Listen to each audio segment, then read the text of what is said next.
La soixantaine révolue, Cécile Betty fait partie des femmes rurales qui ont compris le bien fondé de l'autonomisation de la femme. N'ayant pas eu la possibilité de se marier, Cécile Betty s'est installée dans son village natal Njana, une petite localité carrefour qui relie les villes d'Obala, Soa et Zendouane. Dynamique et entreprenante, elle a mis sur pied une association dénommée les Dirou pour amener ses sœurs qui n'ont pas de mari à se prendre en charge. On appelle l'association la Dirou parce que nous-mêmes, nous travaillons l'argent comme les voitures Dirou. Toute fille Njana se débrouille. Toute fille Njana prend les champs en location et lui-même il crée les plantations de cacaoyers. On fait presque tout comme nos frères. Nous ne voulons pas aller vers nos frères pour aller demander.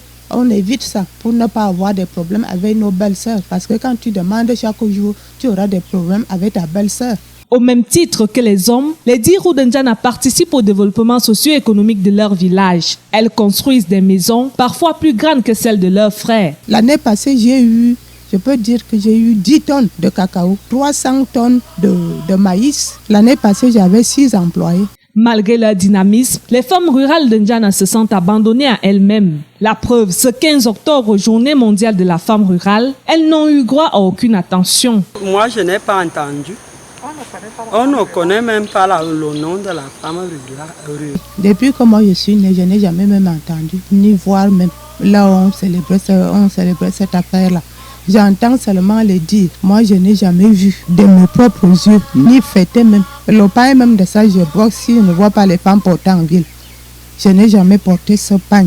La commune lui-même est au courant qu'il ne nous a jamais informé cette affaire-là. Et pourtant, elles souhaiteraient être encadrées pour améliorer leur production. Si le gouvernement peut nous envoyer le tracteur, je peux même cultiver le marais de 4 hectares à 5 hectares, 10 hectares même. Ça peut toujours me donner l'argent. Je peux bien semer mes arachides. Comme à Samna, ça donne encore là-bas. Notre terrain encore très fertile, mais manque de moyens pour avoir le tracteur, pour bien travailler. Si on avait le tracteur ici à Njana, on va chasser la pauvreté.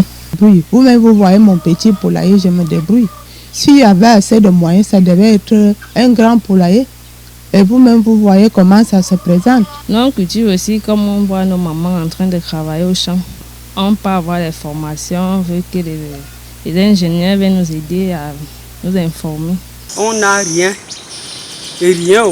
Pour mettre les enfants à le petit manuel qu'on fait, tu ne peux pas faire un grand champ, tu fais un petit champ. Et les pourritures, la terre même n'est plus riche. On ne sait pas si on peut même avoir les remèdes ou bien même envoyer nous quelque chose que quelqu'un peut faire un champ gros. On demande au maire de Zendouane de nous donner la voiture même. Après, tracteur. Quand j'ai le tracteur, je peux faire quelque chose.